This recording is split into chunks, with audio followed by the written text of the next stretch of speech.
बिस्मिल्लाहिर्रहमानिर्रहीम, अस्सलाम वालेकुम। प्रोग्राम दो टोक के साथ मैं हूं आपका मेजबान फवाद अनवर। अपने आज के इस प्रोग्राम में जरा कुछ बात करेंगे इस शहर कराची में फैलती हुई बेचैनी के हवाले से। और ये बेचैनी इस वक्त फैल रही है कि जब हम देख रहे हैं कि एक तरफ तो जब ऑनरेबल सुप्रीम कोर्ट के अहकामात हैं जो कि क्रिस्टल क्लियर हैं कि इस शहर में जहां कहीं भी फुटपाथ पर, नालों पर, पार्क्स पर, प्लेग्राउंड्स पर तजावुजात हैं तो उसका खात्मा यकीनी बनाया जाए। वहीं साथ साथ हम ये देखते हैं कि मजीद ऑर्डर्स आते हैं और उन ऑर्डर्स में ये तक कहा जाता है कि इस शहर कराची को हर तरह की तजावुजात से पाक किया जाए। और ये अहकामात सिर्फ और सिर्फ KMC के लिए नहीं होते बल्कि इस शहर में काम करने वाली तमाम मुताल्लिका एजेंसीज के लिए हैं। साथ साथ इस शहर कराची में गुज़िश्ता 40 सालों के दरमियान जो कुछ भी रेसिडेंशियल प्लॉट्स को कमर्शियल कर दिया गया और उस पर अब जिस तरह की भी कारोबारी सरगर्मियां, खास तौर पर शादी हॉल्स का जो तसलसल जारी है उसके खात्मे को यकीनी बनाने के भी अहकामात दिए गए थे। अलबत्ता इसी अहकामात को मद्देनजर रखते हुए सिंध बिल्डिंग कंट्रोल अथॉरिटी की जानिब से कुछ शादी हॉल्स की फहरिस्त के हवाले से भी मामला सामने आए, कुछ मखसूस प्लॉट्स के मामला सामने आए कि जो कि अव्वल रेसिडेंशियल थे, बाद में उनको कन्वर्ट करके कमर्शियल बेसिस पर कर दिया गया और उसके बाद उन पर कमर्शियल एक्टिविटीज जारी थी। लेकिन जब शादी हॉल्स मालिकान ने इस हवाले से अपना एहतजाज रिकॉर्ड कराया और जब इस हवाले से कंफ्यूजन क्रिएट हुई तो सिंध बिल्डिंग कंट्रोल अथॉरिटी ने भी अपना जो ऑर्डर था उसको वापस जरूर लिया। अपने आज के इस प्रोग्राम में जरा दो टोक जानने की कोशिश करेंगे कि ये शहर कराची जिसे अब कंक्रीट का जंगल कहा जाता है, ये कंक्रीट का जंगल बना तो कैसे बना। ये अहकामात जो कि ऑनरेबल सुप्रीम कोर्ट के हैं ये यकीनी तौर पर इस शहर कराची की बेहतरी के लिए है। खास तौर पर इस शहर कराची की जो पुरानी हैसियत थी, ये शहर कराची जो उरुसुल बिलाद था, है और रहेगा, जो रोशनियों का शहर था, इसकी रोशनियों को बहाल करने के लिए हर कोई कोशिश दिखाई देता है। लेकिन जो मुताल्लिका बल्दियाती इदारे हैं अगर उनमें कुछ करप्ट अफसरान हैं तो उनके खिलाफ क्या वाकई कार्रवाई हो रही है या नहीं, अपने आज के इस प्रोग्राम में जानने की कोशिश करेंगे। यह जरूर जानने की कोशिश करेंगे कि क्या वाकई अब भी कराची में कब्जा माफिया का राज जारी है। और साथ साथ ये जरूर जानने की कोशिश करेंगे कि एक तरफ जहां Sindh building control authority, KDA, KMC और मुताल्लिका इदारे ये बुलंद दावे करते हुए दिखाई दे रहे हैं कि मामलात दुरुस्त सिमत में जा रहे हैं, तो क्या वाकई मामलात दुरुस्त सिमत में जा रहे हैं या नहीं। इन तमाम मामलात पर दो टोक गुफ्तगू करने के लिए स्टूडियो में हमारे साथ मौजूद है जनाब खावर हुसैन साहब जो कि जर्नलिस्ट हैं और स्पेसिफिकली इन मखसूस जो डिपार्टमेंट्स हैं उन पर बड़ी कड़ी निगाह रखते हैं। खावर, बहुत बहुत शुक्रिया कि इस प्रोग्राम में अपना कीमती वक्त आप हमें देने जा रहे हैं। उनके साथ तशरीफ फरमाएं जनाब फैसल तरीन जो कि मेट्रो 1 न्यूज से वाबस्ता हैं और खुसूसी तौर पर इन जो रिलेटेड डिपार्टमेंट्स हैं उनके इश्यूज को बड़ी बारीक बीनी से परखते हैं। बहुत बहुत शुक्रिया फैसल कि आप भी हमारे साथ मौजूद हैं। उनके साथ साथ असलम शाह साहब भी मौजूद हैं जो कि सीनियर जर्नलिस्ट हैं और एक तवील अरसे से इन बल्दियाती मैटर्स को जो है वो बड़े करीब से देखते चले आए हैं और इनमें होने वाली बेज़ाब्तिगियों को बेनकाब करते आए हैं। मैं गुफ्तगू का आगाज जरा असम साहब सर आपसे करूंगा। इससे कबल भी मुतादिद बार हमने प्रोग्राम्स के इश्यूज को हाईलाइट करने की कोशिश की। आज ये जरूर इतला थी कि जी DG KDA साहब को भी जो है उनके ओहदे से हटा दिया गया जो कि समी सिद्दीकी साहब थे। ये तवील अरसे से ये बातचीत चल रही थी कि आया DG KDA साहब की performance up to the mark है या नहीं है। आपको क्या लगता है कि क्या वाकई ओहदों में चेंजेस कर देने से या शख्सियात की चेंज कर देने से कराची की पॉलिसीज में डिफरेंस आ सकता है सर? जी फाद, ये तो अगर तब्दील हुए हैं, अफसर तब्दील हुए हैं तो पॉलिसी तब्दील नहीं हो सकती। ठीक। अच्छा, सुप्रीम कोर्ट जो अपेक्स कोर्ट है उसने एक ऑर्डर जारी कर चुकी है। उस ऑर्डर के तहत पार्क, प्लेग्राउंड, ग्रीन बेल्ट और इस तरह की जो एम्यूनिटीज प्लाट्स हैं उनको उन्होंने बागुजार कराने के लिए ऑर्डर कर दिए हैं। ठीक। अच्छा, ये सिर्फ KDA KMC को नहीं किए, उन्होंने KPT को भी किए हैं, तमाम cantonment board of military lands को भी है। अच्छा, अब इन्होंने जो 24 तारीख को ऑर्डर किया है उसमें एक ऑर्डर ये भी है कि उन तमाम इदारों के हेड को कहा है कि वो पेश हों और अब कंप्लाइंस रिपोर्ट पेश करें कि आपने अपने अपने एरिए में क्या क्या काम किए। इस हवाले से देखें, KDA एक बड़ा इदारा है, डेवलपमेंट इदारा था जो उन्होंने शहर को बनाने में बड़ा रोल प्ले किया, लेकिन अब वो सिर्फ करप्शन का गढ़ बन गया है। करप्शन चाहे वो आपको करप्शन का गढ़ दिखाई देता है? नहीं, करप्शन ये इस वक्त तो और कोई काम है नहीं वहाँ पे, यानी उसके डेवलपमेंट का कोई काम नहीं है, जमीन नहीं, लैंड नहीं है, उसी में वो करप्शन वो कर रहे हैं। करप्शन इतना बढ़ गया है कि आप ये जो इशू आप कह रहे हैं ना शादी लोन वाला, ये 4 दफ़ा इशू खड़ा हुआ है। चाइना कटिंग की जब बात हुई तो शादी लोन पे हमला हो गया, उसके बाद एमिनिटीज़ के हवाले से सुप्रीम कोर्ट ने आर्डर किए, उस पर भी शादी लोन के खिलाफ एक्शन शुरू कर दिया। बाकी जो ग्राउंड थे उनको नहीं खाली कराया गया, लेकिन जहाँ पे रिहायशी थे वो नहीं खाली कराए गए। लेकिन जब अभी रिसेंटली ऑर्डर हुआ है, इस ऑर्डर में वाज़ेह तौर पे लिखा है पार्क, प्लेग्राउंड, एम्यूनिटी, नाले और ये इस पे इन सब से जो तजावुज़ात का खात्मा करें। लेकिन इनका पहला अटैक जो है ना शादी लोन पे, शादी लोन का मकसद ये है कि ये एक लोगों को इंसानी बुनियाद पे वो बनता है कि जी शादी की तकरीबात बंद हो जाएगी और शादी मतलब इंसानी मसला है, उसको उस डाइवर्जन की गई है। दूसरा ये जो लिस्ट जारी किया गया वो लिस्ट कोई तोड़ने के लिए नहीं था, वो लिस्ट है इन्होंने सुप्रीम कोर्ट में जमा कराया कि हमने इतने कमर्शलाइज किए हैं, कन्वर्जन किए हैं। वो लिस्टें थी 1500 कुछ 60 वो लिस्ट मार्केट में आ गई कि ये तोड़ने के लिए आर्डर हो गए।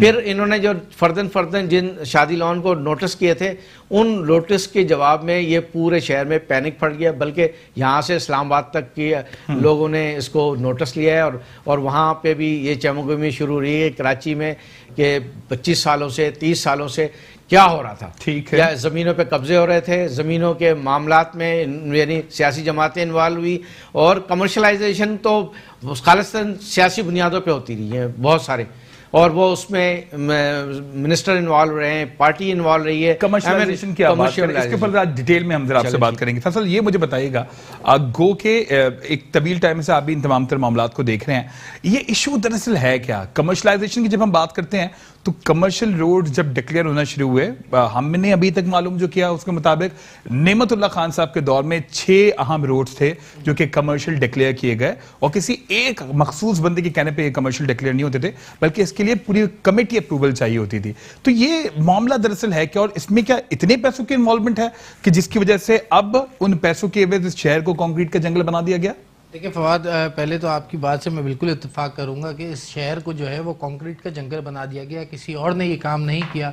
इन्हीं इदारों के अफसरान थे जो इसमें मुलव्विस थे। पिछले 40 सालों का ये बिगाड़ है जिसे अब सुप्रीम कोर्ट की हिदायत पर सुधारने की कोशिश की जा रही है, मगर ये कोशिश अभी तक जो है हमें सिंसियर नहीं लगती, क्योंकि शादी हॉल्स के खिलाफ जो कार्रवाइयों की असलम शाह साहब ने बात की, तो हमेशा हमने यही देखा है कि चाहे चाइना कटिंग हो, चाहे कोई भी ड्राइव हो, तो हमेशा शादी हॉल्स को पहले फोकस किया जाता है। इसकी जो एक वजह हमें समझ में आती है वो ये है कि मामलात को मुतनाज़े बनाना है, डिस्प्यूटेड बनाना है कार्रवाई को, बहुत सारी मेजर पब्लिक जो है उसमें इन्वॉल्व हो जाए, शोर शराबा ज़्यादा हो जाए, किसी भी तरह हुकूमत पे या इदारों पे दबाव पड़े तो उसके बाद वो कार्रवाई रोक दी जाती है।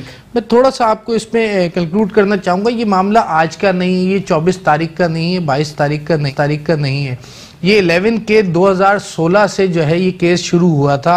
सबिया परवीन एक खातून है, इस वक्त जो पाकिस्तान भर में तोड़फोड़ हो रही है, जो भी डेमोलिशन हो रही है, जो भी एमिनिटीज़ वागुजार कराई जा रही है, उसमें रेफरेंस जो है वो सबिया परवीन का केस था 11 के 2016।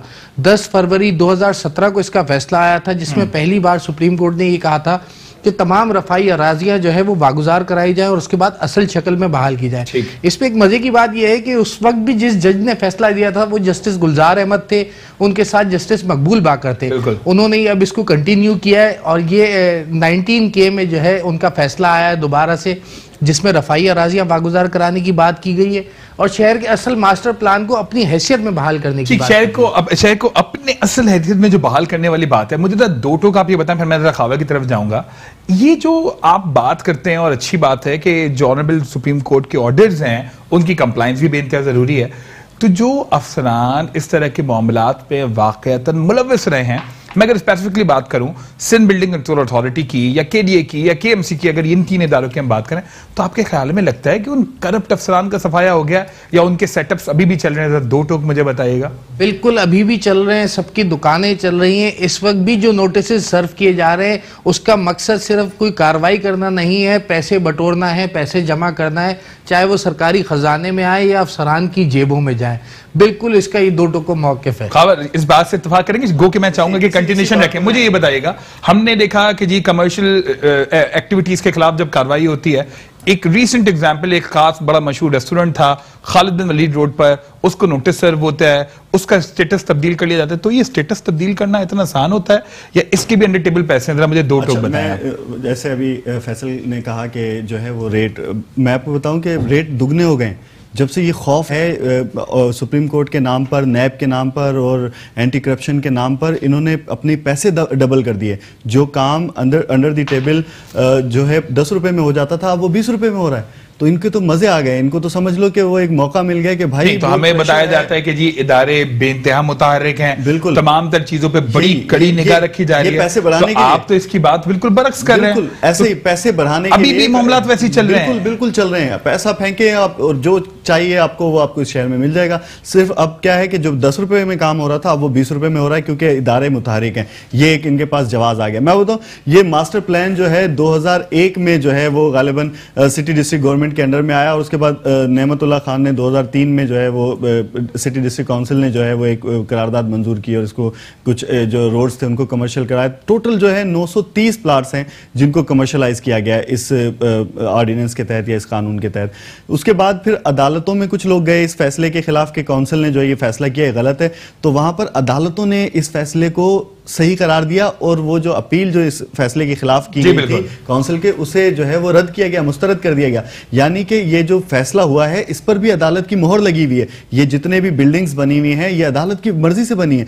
आज इसको जो है वो तोड़ने का हुक्म मिला है। मुझे तो मैं अब थोड़ी देर पहले हम आपस में यही डिस्कस कर रहे थे कि मुझे नहीं लगता कि कोई भी संजीदा है इस काम को करने में। अगर ये संजीदा होते तो ये स्टेप बाय स्टेप एक एक करके इसको। मुझे दो टूक बताइए, इस वक्त सिंध गवर्नमेंट जो है वो पीपल्स पार्टी की है और वजीर बल्दियात सिंध जनाब सईद गनी साहब जो निहायत ही कॉम्पिटेंट जो है वो मिनिस्टर तस्वर किए जाते हैं, तो क्या उनकी नॉलेज में है जो इस हद तक की करप्शन आप लोग बता रहे हैं? क्योंकि ये तमाम महकमे उनके अंडर हैं, भले आप एसबीसीए की बात करें, भले आप केडीए की बात करें, एमपीजीओ की जब बात करते हैं वो आपको भी मालूम है कि किससे लिंक्ड है। तो क्या ये चीजें जो ऑनरेबल मिनिस्टर हमारे हैं आपके ख्याल में उनके इल्म में, या तो वो बेचारे इतने मसरूफ हैं कि उनको पता ही नहीं लगता? आपने जो है बहुत गलत लोगों को नहीं मैंने ये हाँ। क्योंकि हम लोग वो बातें करेंगे जो कोई भी, मैंने इसीलिए बुलाया है कि आप दो टोक बातें करेंगे। तो बहुत सी बातें ऐसी हैं जो मतलब सबको पता है और आपको भी पता है। नहीं मुझे नहीं पता, तभी मैं दो टोक आपसे पूछ रहा हूं। मतलब गुज़श्ता जो अदवार थे ब्रीफकेस भर के जाते थे जो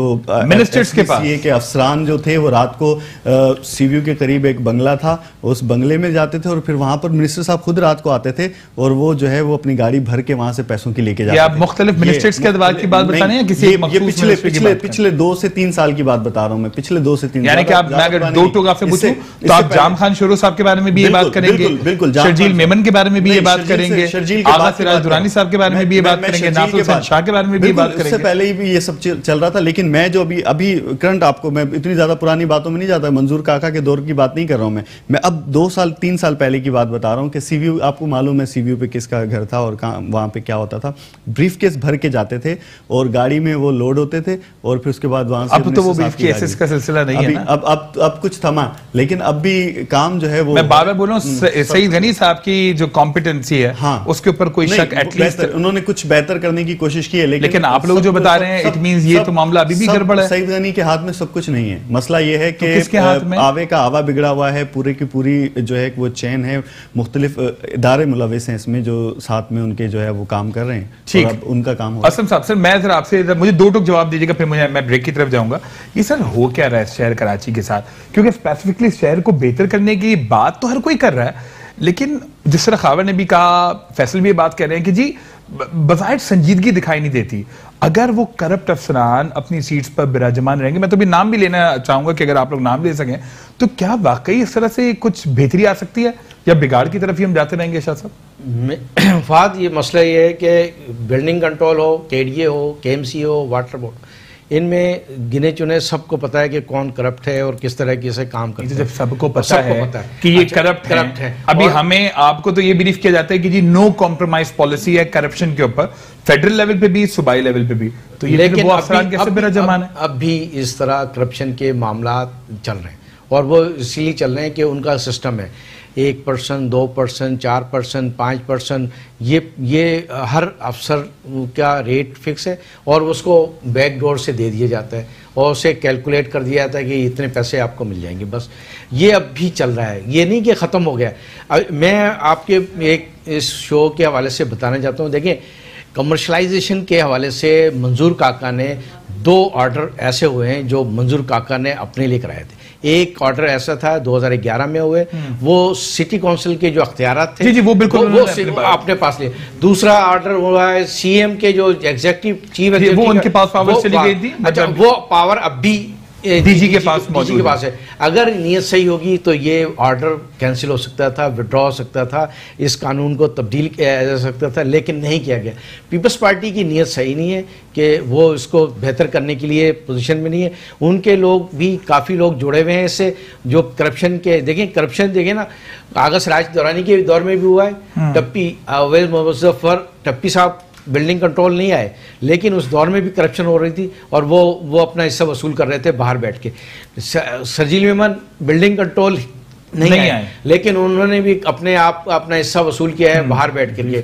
अच्छा, अब ये जो जाम खान शोरो तो यानी डेली का हिसाब और वीकली का हिसाब ये लेते थे और उनको पता था कि कहाँ देना है, क्या देना, पहुंचाना है, वो सारी चीजें। तो ये लोग आप ये बातें अब कर रहे हैं जब ये तबाह हो गया, या तो उस वक्त आपके अंदर इतना करेज था कि आप मिनिस्टर साहब के होते हुए ये बात करें कि जी मिनिस्टर साहब देखें आपके जो है वो मामलात इस तरह के हैं। कभी आप लोगों ने कोशिश की, काविश की कि इस तरह के मामला जो आप बता रहे हैं, खावर साहब आप तो पूरा बता रहे हैं कि जी ब्रीफ केसेस में पैसे जा रहे हैं। छुपी हुई बात नहीं है फौद, आप भी ऐसे रिएक्ट कर रहे हैं जैसे आपको कुछ पता नहीं। मैं तो हम के लिए जानने की कोशिश कर रहा हूं, मैं भी बता रहा हूं कि तो भाई उस वक्त आप लोग अभी आज और हम आप मिलके रिपोर्ट करो। आप कमर्शियल करवाने जाएं, प्लॉट का जो एरिया है उसका एक पर स्क्वायर फीट जो है उसका एक रेट जी बिल्कुल है, उससे 2 गुना ज्यादा जो है उसकी अंडर द टेबल जो आपसे वो पैसे लेंगे। तो under the table it means अभी भी सबके जो कट मौजूद थे, जो हिस्से थे वो बन रहे। मुझे समझ में नहीं आया भाई, अगर मैं एक आम सा शहरी हूँ कराची का, मैं अगर अपने रेजिडेंशियल प्लॉट का नक्शा भी पास करवाने जाता हूँ, ये बात रोजी रोशन की तरह आया है कि आई हैव टू पे समथिंग, तो जी वो पैसा किसके पास जा रहा है? क्या सिर्फ अफसरान के हद तक महदूद है या उसमें पॉलिटिकल इन्वॉल्वमेंट भी मौजूद है? मालूम, नैब को नहीं मालूम, सबको पता है, सबको पता है। देखिए फवाद, जो इदारे इस वक्त काम कर रहे हैं, चाहे वो कानून नाफिज करने वाले हों, बल्दियात से जुड़े हुए हों, मिनिस्टर लेवल तक के हों, वो सब इस पैसे से मुस्तफीद होते हैं। अरबों खरबों का ये गेम होता है। अगर हम सिर्फ स्पेसिफिक उन 925 प्लॉट्स की बात करें जिनकी लिस्ट इस वक्त SBCA ने जारी की है और जिसका नोटिफिकेशन जारी किया है कि ये तमाम प्लॉट्स जो रेजिडेंशियल से कमर्शियल में कन्वर्ट किए गए थे वो कैंसिल कर दिए गए, सिर्फ उन प्लॉट्स की अगर आप कैलकुलेशन कर लें तो वो अरबों में जाके रुकेगी। उस अदवार के तमाम अफसरान जो है वो उससे मुस्तफीद हुए हैं, क्योंकि हमने तो यही सुना है कि हुकूमत जो है या सिंध हुकूमत को जो है वो वजीर बल्दियात चला रहे होते हैं, बल्दियात का निजाम में इतना पैसा है। आपने सुना है? हाँ, नहीं पूछ रहे, ये तो सुना है। तो मैं तभी आपसे बार-बार जो है वो हमारे ऑनरेबल सईद गनी साहब के बारे में कोशिश कर रहा हूं। आप लोग मुझे कहानी कुछ और सुना रहे हैं। मुझे तो ये बताया जाता है कि जी मामलात बढ़िया बेहतर हो गए हैं, मामला बेहतरी की तरफ है, लेकिन जो आप लोग बातें कर रहे हैं वो बिल्कुल डिफरेंट है। आप लोग तो कह रहे हैं कि सिस्टम झुका तो है, अभी रेट ये बोल रहे हैं जी डबल हो गए। रियलिटी है सिर्फ, मतलब ठीक है, एक ब्रेक के लिए मुझे कहा जा रहा है जो है वो हम नहीं मोरल इल्जाम he is the concern minister पूछ रहा हूं भी उनकी इस सिस्टम का हिस्सा हैं, वो इस सिस्टम से आउट होकर नहीं काम कर सकते हैं, क्योंकि उन्होंने इन तमाम मामलों को रोकने की भरपूर कोशिश की है। ये भी है कि अफसरान उनके भाइयों को अप्रोच करते हैं अपनी पोस्टिंग के लिए, और एक उनके साथ जो है रहमतुल्लाह मेमन साहब हैं, उनको शेख उनको अप्रोच किया जाता है कि हमें पोस्टिंग दिलवा दें और हमें वो उनके जो ब्रोकर मौजूद है, वो रहमतुल्लाह जो अगर वो नहीं ले रहे तो उसका मतलब ये नहीं आसपास के लोग। आज एक ब्रेक की तरफ जाने, फिर वो आज की तरफ भी आएंगे। एक ब्रेक, और ब्रेक के बाद मैं जरूर ये जानने की कोशिश करूंगा कि वो करप्ट अफसरान, क्या इनमें ये हमारे जो साथी बैठे हुए हैं, इनमें आप लोगों में कोई करेज है कि एटलीस्ट बता सकें, जो एक होते ना मशहूर जमाना लोग हैं जिनकी वजह शोहरियत भी यही है कि जी ये पैसे लेके करते हैं, तो क्या वो कुछ इस तरह के अफसरान भी मौजूद हैं? अगर आप उनके बारे में बता सकें तो अच्छी बात है, हमारे प्रोग्राम के थ्रू आवाम को भी पता लगे और मुताल्लिका लोगों को भी पता लगे कि अब तक करप्ट माफिया या रिश्वतखोर माफिया इन इदारों में मौजूद है, जिसकी वजह से कराची इस नहज पर पहुंच चुका है। एक ब्रेक, और ब्रेक के बाद प्रोग्राम का सिलसिला हम यहीं से कंटिन्यू करेंगे। प्रोग्राम में आपको एक बार फिर खुशामदीद कहते हैं। ब्रेक के बाद मैं जरा आपसे जानने की कोशिश करूंगा। फैसल, आप ये बता रहे थे आज की करंट कोई डेवलपमेंट, और खास तौर पर मैं शाह साहब आपसे भी पूछूंगा, फैसल आपसे भी, खावर आपसे भी, ये करप्ट लोग, हमें तो ये कहा जाता है ना कि करप्शन के खिलाफ हम ये मामलात कर रहे हैं और जी ये चीजें बड़ी बेहतर हों, राइट डायरेक्शन पे आ जाएं तो अच्छी बात है, राइट डायरेक्शन पे आए, ताकि एक आम आदमी के लिए ये काम करवाना, ये मामलात करना बड़ा आसान हो। तो इसके लिए कोई रोकथाम के लिए कोई इक़दामात हो रहे हैं? देखिए, आप करप्शन पे जो बात कर रहे हैं, मैं आपको ज़्यादा पीछे नहीं लेके जाता, सिर्फ 10 साल के अरसे में लेके जाता हूँ। मंजूर कादिर काका का नाम आपने सुना होगा। आपको लगता है he was only involved, अकेले के अकेले मंजूर काका was the whole thing? नहीं, वो उनके साथ भी तो कोई टीम होगी ना, अगर आपके बकौल वो करप्शन में मुलव्वस है। उनके साथ भी वही लोग थे जो आज वालों के साथ हैं, कोई चेंजिंग नहीं आई, ऊपर वही लोग हैं। आज जो एक बड़ा तबादला, आप मजाक कर रहे हैं या कराची वालों के साथ मजाक हो रहा है? नहीं, ये कराची वालों के साथ ही, अवाम के साथ ही मजाक होता है। सिंध बिल्डिंग कंट्रोल अथॉरिटी है, मैं तो अभी उसकी एक पार्ट की, जो कि कराची से रिलेटेड पार्ट है, मैं उसकी बात कर रहा हूं। तो आप ये बता रहे हैं कि वो लोग जो कि उनके साथ थे वो आज भी मौजूद हैं, तो फिर किस तरह से मामला होंगे सर? इसी तरह चल रहा है, इसी तरह चलेगा। आज मैं आपको इस प्रोग्राम के तवज्जो से एक ब्रेकिंग दे दूं कि कुछ नहीं होने जा रहा, सिर्फ पैनिक थी। सिंध हुकूमत डिले टैक्टिक्स पे जाएगी। जो नोटिस 3 रोज का दिया गया था उसे हफ्ते 10 दिन का कर दिया जाएगा। उसके बाद लिस्टें बनाई जाएंगी, उसके बाद स्क्रूटनी होगी, उसके बाद ये इंतजार किया जाएगा कि कोई ना कोई पार्टी आबाद या शादी हॉल्स या घर वाले जो दोबारा कोई एहतजाज करें, सुप्रीम कोर्ट में जाके इंटरवीन करें। इन दी एंड ये सॉल्यूशन निकाला है सिंध हुकूमत ने, और इसमें अफसरान ही पकड़े जाएंगे, क्योंकि अफसरान जब इस पे कंप्लायंस नहीं देंगे तो उन्हीं अफसरान की खिंचाइयाँ होंगी, उन्हीं के तकर्रुर और तबादले किए जाएंगे। बस आपके ख्याल में ये है? सर, कराची वाले तो बड़ी उम्मीदें लगा के बैठे हुए थे शाह साहब, कोई कराची वालों को पुरसाने हाल है, ये भी बजिद हैं, आप भी बजिद हैं कि जी करप्शन जूंगी तू हैं, मामलात वैसे ही चल रहे हैं। तो ये करप्ट अफसरान जिनकी मैं पूछ रहा था, वजह शोरियत ही माशाल्लाह करप्शन है, उनके खिलाफ कोई घेरे तंग हो रहे हैं? हमें तो पता लगा था इदारे बड़ी हरकत में है, बड़े मामलात होने जा रहे हैं।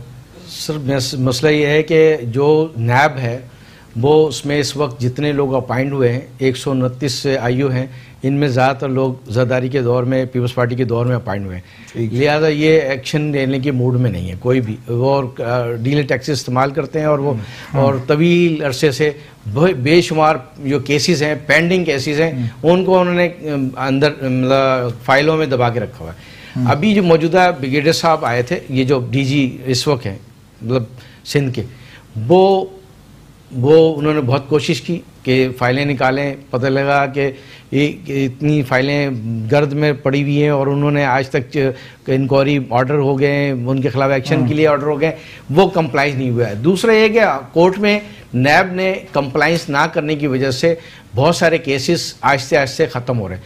मैं ये कह रहा हूँ कि जो कमर्शलाइजेशन हुई है, ये जो डिक्लेयर रोड है, उनमें इतना इशूज़ नहीं खड़ा है। नॉन डिक्लेयर जो एरियाज में जो कमर्शलाइजेशन हुई है वो बेशुमार हुई है। वो सिर्फ एक बंदे की सिंगल ऑर्डर पे होता है, कमेटी फॉरवर्ड करती है और DG उसको अप्रूव करके भेज देता है। DG इज द होल इंसान। तो इसलिए उसने जितने भी यहाँ पे इलीगल कंस्ट्रक्शन हुई है, कमर्शलाइजेशन हुई है, वो DG से जिम्मेदार है इसका, और DG को बासपुरुष करनी चाहिए कि ये जो उसने किया। मैं फिर ये बात बोलूंगा कि जो इस वक्त जो कंसर्न DG हैं, उनके बारे में भी यही मशहूर है कि जी वो अपने काम पर बड़ा फोकस्ड हैं, बड़े बेहतर अंदाज में काम कर रहे हैं। तो क्या DG साहब अगर बेहतर है तो फिर नीचे वाले अफसरान इतने मामलात कैसे खराब करते हैं? और जिस तरह से आप ये बता रहे हैं कि जी DG साहब के अप्रूवल के बगैर कोई भी कमर्शलाइजेशन के प्रोसेस जो है वो नहीं मुमकिन होता, या इस तरह के मामलात नहीं होते, तो फिर ये कैसे मामला चला है? क्योंकि इफ्तिखार साहब के बारे में यही मशहूर है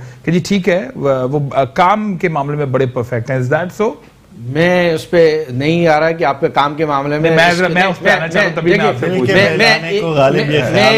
मैं 2 टोक पूछना चाह रहा हूं, तभी आप मुझे बता दें। मैंने फैसल से इसलिए पूछा क्योंकि शायद ये जवाब अच्छा नहीं, तो मैंने तभी आपसे पूछा। मैं इसलिए कह रहा हूं कि देखें, ये सारे अफसरान जो है ये पहले यानी मिडलमैन नहीं थे, फ्रंटमैन भी नहीं थे, लेकिन जब 2011 के बाद जब फ्रंटमैन जो काका हुए तो फ्रंटमैन बन गए। मिडलमैन भी वही थे और तमाम लेन देन उनका सौदा भी खुद करते थे, लिहाजा मुंतकिल हो गया।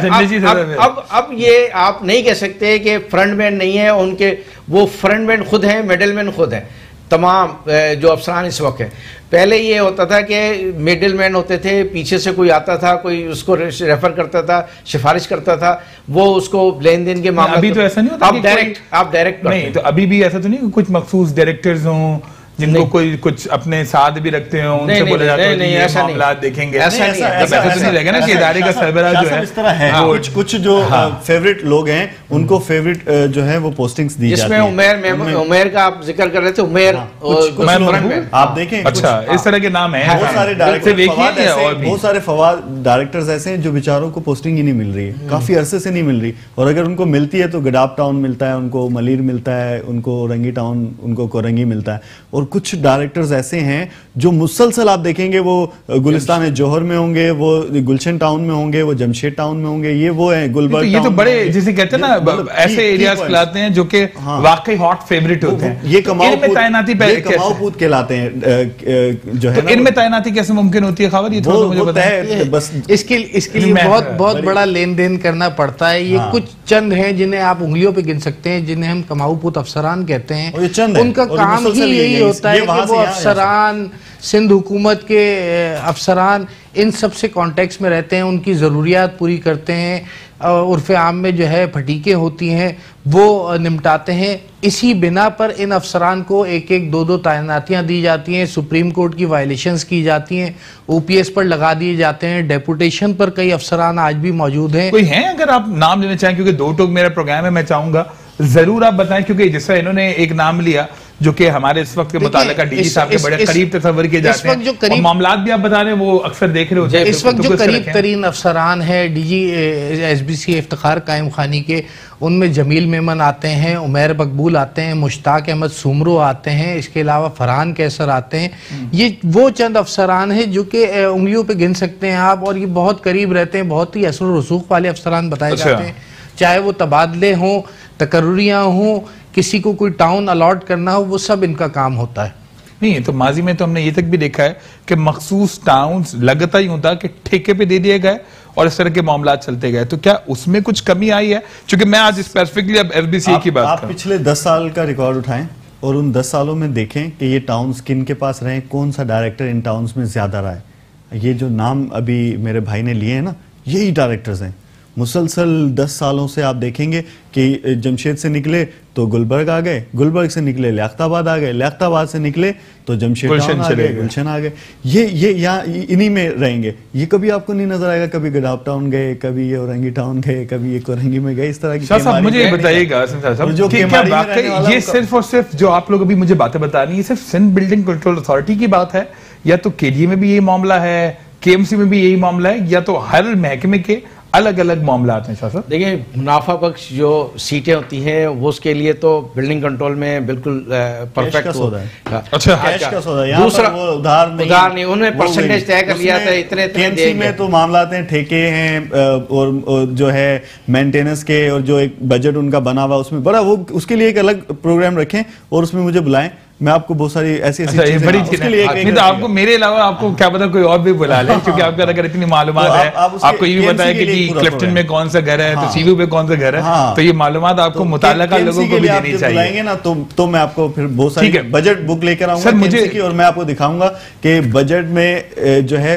एक छोटी सी मिसाल देता हूँ कि जो KMC का मीडिया सेल है ना सर, उसका बजट जो है वो 1.5 करोड़ रुपया, 3 करोड़ रुपए सॉरी, वो साल का रखा गया है। अच्छा। यानी उसको योमिया पे डालें तो कितना खर्चा आता है, यानी कम से कम 50,000 रुपए योमिया उसका बनता है। इस हिसाब से 3 करोड़ रुपए। आप बताएं योमिया 50,000 रुपए में वो क्या करते हैं, मीडिया सेल क्या कर रहा है? ये बड़ी एक मैंने आपसे कहा, इसके ऊपर एक अलग स्पेसिफिक KMC के ऊपर एक प्रोग्राम रखेंगे और उसको भी डिटेल में बात करने की कोशिश करेंगे। फैसल प्रोग्राम का वक्त खत्म हो रहा है, मैं चाहूंगा, हमने देखा कि जी जब बिल्डिंग की कमर्शियलाइजेशन होती है तो बेटरमेंट के नाम पे भी बाकायदा चार्जेस लिए गए और दीगर चार्जेस हैं जो कि लिए जाते गए। स्कीम्स के ऊपर होने वाले चार्जेस जो हैं वो भले आबाद ने अपना इन्फ्लुएंस यूज करते हुए जरूर खत्म कराए थे। तो ये पैसे, क्योंकि इसमें मुझे इनपुट तो दिखाई दे रहा है आपकी बातों में, SBCA आउटपुट कहां पे देता है शहर की खिदमत के लिए, या वो पैसे जो है वो समझ भी नहीं आ रहा किधर जा रहे हैं? देखिए, मैं बड़ा आपके लिए एक हैरान कुन इंकिशाफ कर दूं कि ये बेटरमेंट चार्जेस का नाम जो है ये आगा मकसूद अब्बास जब DG थे उनके दौर में शुरू हुआ था। इस बेटरमेंट चार्जेस के अकाउंट में जो है आवाम के अरबों रुपए डाले गए, आज उसमें से 1 रुपए का किसी को पता नहीं है कि वो पैसा आया कहाँ, गया कहाँ, जो कि इस शहर की, इस आवाम की, जिस इलाके में वो काम हो रहे थे उनकी फलाह बहबूद पे खर्च होना था। सीवरेज लाइंस बेहतर होनी थी, वाटर डेवलपमेंट के ऊपर काम होना था, केएमसी को पैसे जाने थे, नहीं गए। क्या वो एसबीसी के पास मौजूद है? क्योंकि मैं बार-बार पूछ रहा हूँ और मैं अभी आपसे दोबारा पूछ रहा हूँ, स्पेसिफिक आप बेटरमेंट या आउटर डेवलपमेंट की आप बात कर रहे हैं, मुझे ये बताइए जो इतनी कमर्शलाइजेशन की फीसेस ली जाती हैं और दीगर चीजें किए जाते हैं, इन पैसों का बाद में होता क्या है सर? क्योंकि मैं बार बार पूछूं केएमसी का, केएमसी ठीक है इन्वेस्ट करिए, केएमसी लगाती है शहर कराची के ऊपर, केडीए भी कुछ हद तक डेवलपमेंट के काम करवा रहे हैं शहर कराची में, एसबीसीए पैसा लगा कहां रहा है, इस बारे में कुछ पता है? देखिए इस वक्त जो सबसे ज्यादा पैसा जमा होता है वो मास्टर प्लान में जमा होता है। मास्टर प्लान के अकाउंट में इस वक्त 6 अरब से जायद मौजूद हैं, जिसे वो ना इस्तेमाल कर सकते हैं ना निकाल सकते हैं जब तक उनकी अथॉरिटी का क्लियर नहीं होता कि उन्होंने जाना कहाँ है। और ये पैसे की यूटिलाइजेशन कहीं कोई यूटिलाइजेशन सर, कोई स्टेटमेंट मुझे देगा, वक्त खत्म हो गया प्रोग्राम का, बिल्कुल कुछ बेहतरी के इम्कानात हैं या इसके ऊपर डिटेल हमें मजीद प्रोग्राम्स करने पड़ेंगे तो फिर पता लगे कि कौन कौन से लोग इन्वॉल्व हैं और किस तरह मामला बेहतर हो सकते हैं? देखिए ये सिविक्स बॉडी में तो आपकी हर चीज़ पे नज़र होती है और तमाम लोग वाटर बोर्ड हो, मतलब केबीसी हो, केडीए, केएमसीए और डीएमसीज के भी लोग करीब से देखे जाते हैं कि वह उनके वर्किंग भी और करप्शन के मामला भी, लेकिन कंटोनमेंट बोर्ड्स और जो दीगर इदारे हैं, केपीटी है, और इनके ऊपर भी नजर रखने की जरूरत है और ये इनके खिलाफ डिपार्टमेंट वाइज जो है मेरे हिसाब से अभी की सीरीज और प्रोग्राम शुरू करना चाहिए। और हमने सारा जितनी भी बातें की वो एसबीसीए पे, बेचारे एसबीसीए वाले भी नाराज हो रहे होंगे कि प्रोग्राम तो सबके लिए था। नहीं आज मैंने कहा चले ये वादा रहा कि इसकी हम कोशिश करेंगे कि कंटिन्यूएशन हम जरूर करें और अलग अलग डिपार्टमेंट वाइज हम जरूर प्रोग्राम करेंगे। बहुत बहुत शुक्रिया इस प्रोग्राम में अपना कीमती वक्त आपने हमें दिया। फैसल आपका शुक्रिया इस प्रोग्राम में मौजूद है। शाह साहब आपका भी शुक्रिया कि इस प्रोग्राम में आपने दिलादीन इस शहर कराची के हवाले से मसाइल को उजागर करने की हम कोशिश करते हैं, मुताल्लिका इदारों तक जरूर उन बातों को पहुंचाने की कोशिश करते हैं। अब कंटिन्यूएशन इस प्रोग्राम के हम जरूर रखेंगे और स्पेसिफिकली डिपार्टमेंट वाइज प्रोग्राम करने की भी कोशिश करेंगे और ये जरूर जानने की कोशिश करेंगे कि ये शहर कराची अगर इस नहज पर पहुंचा है तो इसके पीछे जिम्मेदार कौन कौन लोग हैं और खासतौर पर जो पॉलिटिकल इन्वॉल्वमेंट्स नहीं हैं उन्हें भी बेनकाब करने की भरपूर कोशिश करेंगे। प्रोग्राम दो टोक से फवाद नंबर को इजाजत दीजिए। अल्लाह ने के बाद।